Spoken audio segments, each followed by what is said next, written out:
আমার চ্যানেলে তোমাদের সকলকে স্বাগত।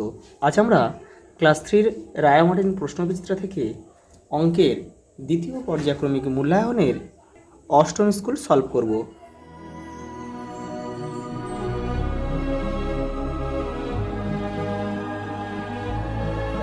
8 নম্বর স্কুল। আর তোমরা যারা বাকি সেটগুলো দেখোনি, চ্যানেলের প্লেলিস্টে যাবে, ওখানে কিন্তু সব সেটগুলো দেওয়া আছে, বাংলা, পরিবেশ, ইংরেজি সবই দেওয়া রয়েছে। দেখো প্রথম প্রশ্ন, 13কে 4 দিয়ে ভাগ করলে ভাগশেষ কত পাওয়া যাবে? দেখো 4 দিয়ে ভাগ করো,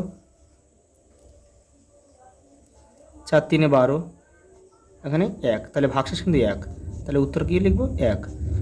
শূন্যস্থান পূরণ করো। দেখো বিজোড় সংখ্যা যোগ বিজোড় সংখ্যা কী পাবো? জোড় সংখ্যা পাবো আমরা। দেখো দুটো বিজোড় সংখ্যা মানে কি 3 আর 5 আমরা নিলাম, তুমি আরও কিছু নিতে পারো ইচ্ছা মতো। দেখো 8, তাহলে 8 কিন্তু একটা জোড় সংখ্যা। এই যে শূন্যস্থান পূরণ করো। দেখো 4-এর সাথে আমাদের কী করতে হবে? 150 গুণ করতে হবে। তাহলে আমি শূন্যটা বাদ দিয়ে গুণ করছি। দেখো 4 15 60, আর এই শূন্যটা বসিয়ে দাও, তাহলে 600। শূন্যস্থান পূরণ করো। জোড়া কলা, জোড়া কলা মানে কটি? 2টি। 1 জোড়া মানে 2টি, তাহলে জোড়া কলা মানে 2টি কলা। দেখো পাশের চিত্রটিতে বাহুর সংখ্যা কতগুলি? 1 2 3 4 5, 5টি। পরে দেখো নিচের বিবৃতিগুলি সঠিক হলে সত্য এবং ভুল হলে মিথ্যা লেখো। দেখো ভাজ্য সমান সমান আমরা কী পাই? ভাজক গুণ ভাগফল যোগ ভাগশেষ, সেটা কিন্তু সত্য। কোনো সংখ্যাকে শূন্য দিয়ে গুণ করলে সেই সংখ্যাটি পাওয়া যায়, এটা কিন্তু মিথ্যা। কিন্তু শূন্য দিয়ে কোনো সংখ্যাকে গুণ করলে কিন্তু শূন্যই পাওয়া যাবে। দেখো প্রদত্ত চিত্রটি একটি বর্গাকার চিত্র। দেখো বর্গক্ষেত্র কিন্তু 4টে বাহুর দৈর্ঘ্য সমান হবে। এখানে কিন্তু দেখো এই দুটো বাহুর দৈর্ঘ্য সমান আছে, আর এই দুটো বাহুর দৈর্ঘ্য দেখো সমান হয়, তাহলে 4টে বাহুর দৈর্ঘ্য সমান হলো না কিন্তু। তাহলে এটা কিন্তু একটা বর্গাকার চিত্র নয়, এটা কিন্তু মিথ্যা হবে।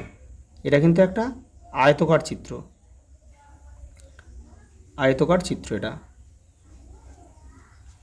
দেখো 6 বার 5 ঘর লাফালে পাওয়া যাবে কত ঘর? যাওয়া যাবে দেখো 5 6 30 ঘর, তাহলে এটা সত্য।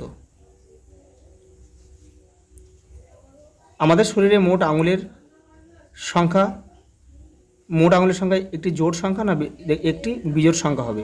তাহলে আমাদের শরীরে মোট আঙুল কতগুলি? দেখো পায়ে 10টা রয়েছে, দুটো পায়ে মিলে, আর দুটো হাতে মিলে 10টা, 20টা। তাহলে 20টা কিন্তু জোড় সংখ্যা, তাহলে এটা বিজোড়ের সংখ্যা দিয়েছে, মানে মিথ্যা।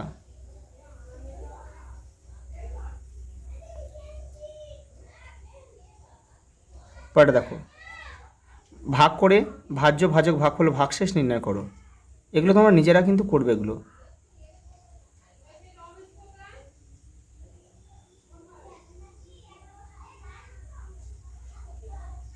দেখো ভালো করে লক্ষ্য করো, এখানে দেখো আমি যদি 8 1 8 মিলে গেল, এবার দেখো এই শূন্যর জন্য কিন্তু এখানে একটা শূন্য খাওয়াতে হবে। তাহলে দেখো যখনই মিলে যাবে, দেখো 10 8 10 80 মিলে গেল, এই মিলে যাওয়ার পরে যদি কোনো সংখ্যা থাকে তাহলে কিন্তু এখানে আরেকটা শূন্য খাওয়াতে হবে, আর 5 নেমে যাবে। তাহলে ভাগফল এটা, ভাজ্য এটা, ভাজক এটা, ভাগশেষ এটা। এটা কিন্তু ভাজক, এটা ভাগশেষ, এটা তোমরা সবই জানো।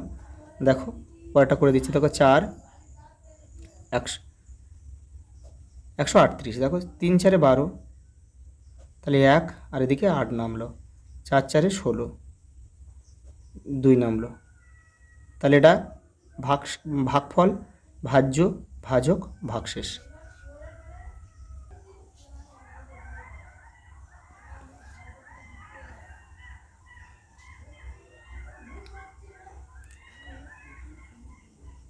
ভাগফল,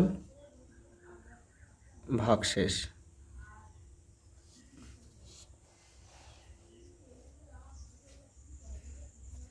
টাকা পয়সার যোগ ও বিয়োগ করো। দেখো 8 আর 2 10, 10-এর শূন্য হাতে থাকে কত? হাতে থাকে 1। দেখো 5 আর 1 হাতে 1 ছেলে 6, তাহলে 6 6 12, 12 12 কিন্তু 2 হবে। হাতে থাকে 1, সেই 1টা এপারে চলে যাবে, তাহলে 2 1 3, 7 2 9, তাহলে 93 টাকা 20 পয়সা। পরেরটা দেখো 2 বসে যাবে, 8 আর সাথে 15-র 5, হাতে থাকে 1, একটাই পারে চলে আসবে। 5 একে 6 আর 5 একে 6, 66 টাকা 52 পয়সা। দেখো বিয়োগটা করো এখানে, দেখো 0 0 বসে গেল, তাহলে উপরে 5 থাকলে 15 ধরতে হবে, ছোটো আছে, তাহলে 8-এর কয় দাও, 8-এর কয় দাও 15, দেখো 7, হাতে থেকে 1, একটাই পারে চলে এলো, তাহলে 2 একে 3 হয়ে গেল, 3-এর কয় দাও 10, 7, হাতে 1, 3 একে 4 হয়ে গেল, তাহলে আর হবে না, তাহলে এই 7 টাকা 70 পয়সা। দেখো 14 থেকে 3 বিয়োগ করা যায় কতবার, নামতা পড়ো, 14-এর আগে কোথায় কোথায় গিয়ে দেখো শেষ হচ্ছে, দেখো 4 3 3 9, 4 3 12, 4 4 16, তাহলে 4 4 16 বেশি হয়ে যাচ্ছে, তাহলে 3 3 9, 3 4 12, তাহলে 3 4 12, এই 4টা হবে কিন্তু, 3 5 15 বেশি হয়ে যাচ্ছে আমাদের, তাহলে 3 4 4 বার হবে। দেখো 7টি 9-এর যোগফল, 7টি 9, দেখো শুধু এটা আমাদের কী করতে হবে, এটা আমাদের গুণ করে দিতে হবে। 7 লাম 63, 63 সংখ্যাটি কি কত দিয়ে বিয়োগ হচ্ছে, দেখো এটা 3 আর 3 আর 6 9, 9 কিন্তু 3 দ্বারা বিভাজ্য, এই অঙ্কগুলো যোগফল 9, 9টা 3 দ্বারা যায়, 3 থেকে 9, তাহলে অঙ্কটা অবশ্যই, এই সংখ্যাটা অবশ্যই 3 দ্বারা যাবে, এই যে 3 উত্তর। বিজোড় সংখ্যার সঙ্গে 1 যোগ করলে আমরা কী পাই, সর্বদা কিন্তু জোড় সংখ্যা পাই। বিজোড় সংখ্যা মনে করো একই আমি ধরলাম, আর 1 যোগ করো তাহলে 2, দেখো 2 একটা জোড় সংখ্যা। পরেরটা দেখো, বিন্যাস দেখে পরের ছবিগুলো শূন্যস্থানে আঁকো। ভালোভাবে লক্ষ্য করো, এখানে আছে দেখো প্রথমে আছে ত্রিভুজ বৃত্ত, ত্রিভুজ তার মানে দেখো একটা ত্রিভুজ একটা বৃত্ত, একটা ত্রিভুজ একটা বৃত্ত হবে, তাহলে এখানে একটা, আর এখানে একটা বৃত্ত, মানে এখানে একটা কি বৃত্তর পরে কি ত্রিভুজ রয়েছে, একটা ত্রিভুজ হয়ে যাবে। এবার দেখো ভালো করে লক্ষ্য করো, এখানে একটা দাঁড়িয়ে রয়েছে, একটা রেখা, এখানে কটা রেখা দিয়েছে, দেখো 2টো, তাহলে দেখো এই যে 2টো, তারপরে দেখো 3টে, তারপর কি দেখি এখানে একটা, তাহলে এখানে 4টে রেখা করতে হবে আমাদের, তাহলে এখানে একটা দেখো একটা কোনো একটা ছবি তৈরি হচ্ছে, দেখো এখানে এটা রয়েছে, প্রথমে এটা ছিল, এটা এটা দ্বিতীয়টা, এটা তৃতীয়টা, চতুর্থ অন্য কোনটা হবে, তাহলে এটা বর্গক্ষেত্র হয়ে গেল, 4টে বাহুর দৈর্ঘ্য সমান। একজন ঘুড়ি বিক্রেতা 148টি ঘুড়ি বিক্রি করেছেন, প্রতিটি ঘুড়ির দাম 6 টাকা হলে তিনি মোট কত টাকা পেয়েছেন, তাহলে 6 দিয়ে এটা কী করবে, 6 দিয়ে এটাকে শুধু গুণ করে দেবে।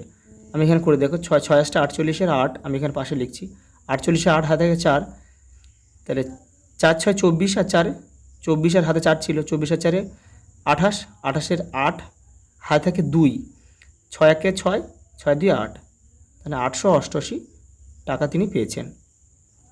দেখো 750টি পেয়ারা 7টি বস্তা সমান সঙ্গে ভাগ করে রাখলে প্রত্যেক বস্তা কতগুলি করে পেয়ারা থাকে, বস্তার বাইরে কতগুলি পড়ে থাকবে। এটা কিন্তু আগের সেটগুলো তো কিন্তু হয়েছে, দেখো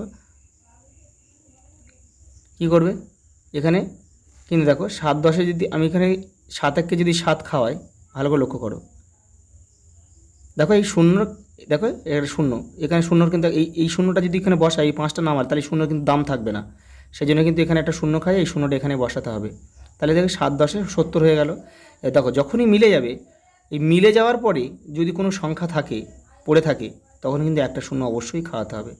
তাহলে এখানে আমরা এটা করতে পারি কি, 700, এইখানে 100 খাওয়ালাম, এখানে 7 খাওয়ালাম, এখানে 700 করতে হবে ডাইরেক্ট, ধরো 5 নামিয়ে দাও, তাহলে এবারে দেখো এই ভাগফলের সাথে ভাজক গুণ করে ভাগশেষ যোগ করে দেখো আমাদের 705 চলে আসবে। তোমরা যে ভুলটা করবে, তোমরা 5 10-এ 5 এখানে 10 খাওয়াবে, আর এখানে 7 খাওয়াবে, আর 5টা নামিয়ে দেবে, তাহলে এই 100টা কিন্তু করবে না, সেই জন্য কিন্তু অঙ্কটা কিন্তু ওটা দিয়েছে। তাহলে আমাদের 100টা বস্তা লাগবে, আর 5টা কিন্তু অবশিষ্ট থাকবে। পরেরটা দেখো, এবছর প্রজাতন্ত্র দিবসে আমাদের বিদ্যালয়ের প্রধান শিক্ষিকা আমাদের 210টি কেক দিয়েছেন, আমরা প্রত্যেকে 2টি করে কেক নিয়েছি, তাহলে ওই দিন আমরা কতজন বিদ্যালয়ে এসেছিলাম, তাহলে এটা কী করতে হবে, ভাগ করতে হবে, 2 দিয়ে ভাগ করো, দেখো 2 2 1-কে 2, দেখো 1 নামাও, 1 দেখো ছোটো, তাহলে আমরা একটা শূন্য নামাবো, তাহলে এই শূন্যটা আমি যখন এই একটা সংখ্যার নিয়মে নামানো যায়, এবার তুমি যখনই যতগুলো নামাবে ততগুলো শূন্য খাওয়াতে হবে, তাহলে 10 হয়ে গেল, তাহলে 5 2 10, তাহলে 5 জন ওই দিন কিন্তু আমরা স্কুলে এসেছিলাম বিদ্যালয়ে। আজ এই পর্যন্ত, দেখা হবে পরের ভিডিওতে।